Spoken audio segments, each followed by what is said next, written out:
जब एक जिलाधिकारी जिसका नाम समा था अपनी बूढ़ी मां को लेकर एक हॉस्पिटल पहुंची। सभी डॉक्टरों ने, कर्मचारियों ने उन्हें गरीब समझकर बहुत बदतमीजी करी और अस्पताल से धक्के मार कर बाहर कर दिया और कहा कि जब तुम्हारे पास पैसे नहीं हैं तो जाओ किसी सरकारी अस्पताल में या एक रात के लिए हमारे पास आ जाओ, हम फ्री में इलाज कर देंगे, वरना तुम्हारी माँ की उम्र कितनी ही बची है। फिर जब उन्हें सच्चाई का पता चला तो सबकी आंखें फटी की फटी रह गई। दोस्तों, ये एक जवान 26 साल के डीएम ऑफिसर थीं। एक केस सॉल्व करवाने के लिए सादे लिबास में गई हुई थीं, जहां पर उसके कपड़े गंदे हो जाते हैं। केस में ही लगी होती हैं कि अचानक उनके घर से कॉल आता है कि माँ की तबीयत ज़्यादा ख़राब हो गई है और समा सारे काम को छोड़कर घर पहुंचती है और माँ को लेके जल्दी से पास वाले अस्पताल पहुंच जाती है। डॉक्टर समा की माँ को चेक करते हैं और कहते हैं आप पैसे जमा करके फॉर्म भर दें, फिर आपकी माँ का इलाज शुरू होगा। समा वही गंदे लिबास में थी। वो कहती है डॉक्टर साहब आप मेरी माँ का इलाज करें, इस वक्त मेरे पास पैसे नहीं हैं, मैं इंतज़ाम करती हूँ। ये सुनते ही डॉक्टर समा को घूर कर देखने लगता है। समा गंदे कपड़े में खड़ी थी। डॉक्टर बड़ी बड़ी आंखें निकाल कर कहता है क्या कहा तुमने?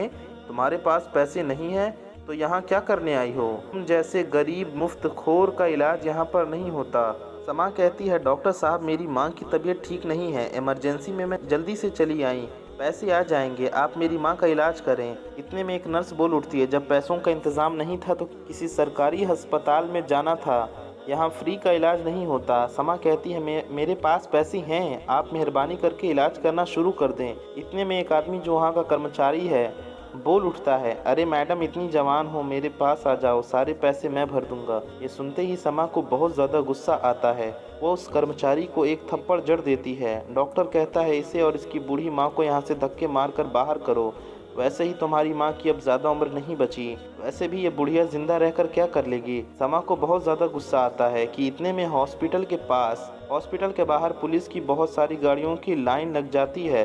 पुलिस के बड़े बड़े ऑफिसर अस्पताल के अंदर आते हैं और समा की मां को दूसरे हॉस्पिटल ले जाने लगते हैं। एक बड़ा ऑफिसर कहता है कि हमने तुम्हारी सारी बात को रिकॉर्ड कर लिया है और जिस लड़की से तुम बदतमीजी कर रहे हो जानते हो यही जिले की अधिकारी हैं, डीएम मैम हैं। यह सुनते ही डॉक्टर, नर्स और कर्मचारी की आंखें फटी की फटी रह जाती हैं। सब के सब उसके पैर पर गिरकर माफ़ी मांगने लगते हैं। समा कहती है मैं डीएम हूँ इसलिए तुम लोग माफ़ी मांग रहे हो, अभी कुछ देर पहले तो गालियाँ दे रहे थे। डॉक्टर कहता है माफ़ कर दें, आपकी माँ का इलाज इसी हॉस्पिटल में होगा। समा कहती है नहीं, तुम लोग अस्पताल के नाम पर पैसे लूटने का काम करते हो। अगर मेरी जगह पर कोई गरीब होता तो तुम लोग उसे धक्के मार के यहाँ से बाहर कर देते। समा उन पर कार्रवाई करती है, उन्हें कोर्ट तक घसीट कर ले जाती है और कोर्ट में वो सारी ऑडियो वीडियो पेश करती है और उन्हें कड़ी से कड़ी सज़ा दिलाती है।